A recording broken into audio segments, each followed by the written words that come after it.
بسم اللہ الرحمن الرحیم۔ السلام علیکم ورحمۃ اللہ وبرکاتہ۔ ایک عورت کہتی ہیں کہ جب میں اپنی بیٹی کو پھل کاٹ کر پلیٹ میں ڈال کر دیتی ہوں تو وہ چند کاشیں بڑے سکون اور تمیز سے کھاتی ہے۔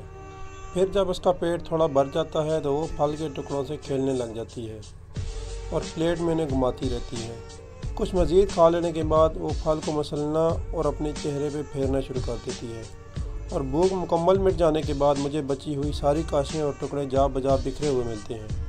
وہ اپنے ہاتھ، چہرہ اور کپڑے خراب کر چکی ہوتی ہے، اور وہ ٹکڑے اس کے کسی کام کے رہتے ہیں نہ کسی اور کے۔ ایسا تب ہوتا ہے جب میں اسے پوری پلیٹ تھما کر اس کے حال پر چھوڑ دیتی ہوں۔ علم تو مجھے ہوتا ہے کہ وہ کیا کر رہی ہوگی، لیکن میں نے توجہ نہیں کی ہوتی، اور جب میں اس کی طرف متوجہ ہوتی ہوں تو جیسے ہی اندازہ ہو کہ اس کا پیٹ بھر گیا ہے، میں اس کے ہاتھ سے پلیٹ لے لیتی ہوں۔ تب وہ روتی رہتی ہے اور ضد کرتی رہتی ہے، لیکن میں پلیٹ واپس نہیں کرتی، کیونکہ مجھے علم ہے کہ یہ اب رزق ضائع کرے گی۔ میں وہ پھل اس نیت سے لیتی ہوں کہ دوبارہ جب اسے بھوک لگے گی تو میں یہ پلیٹ اسے واپس تھما دوں گی۔ تو میں سوچ رہی تھی کہ اللہ پاک اپنے بعض بندوں کو کبھی یوں ہی نعمتوں سے مالا مال کر کے ان کے حال پر چھوڑ دیتا ہے۔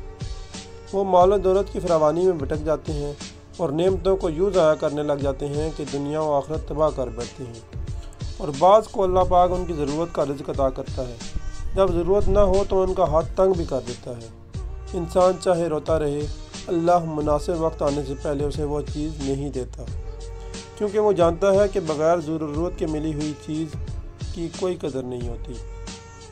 پھر وہ وقت آنے پر پھر سے اپنی رحمتوں کا درد کھول دیتا ہے، ضرورت کے وقت نوازتا ہے، جتنی ضرورت ہو اتنا نواز دیتا ہے، تنگی دکھا کر نعمتوں کی قدر کرنا بھی سکھا دیتا ہے، اور اس تنگی کے بدلے آخرت کے لیے بھی ہمارا حصہ محفوظ کر لیتا ہے۔ بے شک وہ 70 ماؤں سے زیادہ محبت کرنے والا اور خیال رکھنے والا ہے۔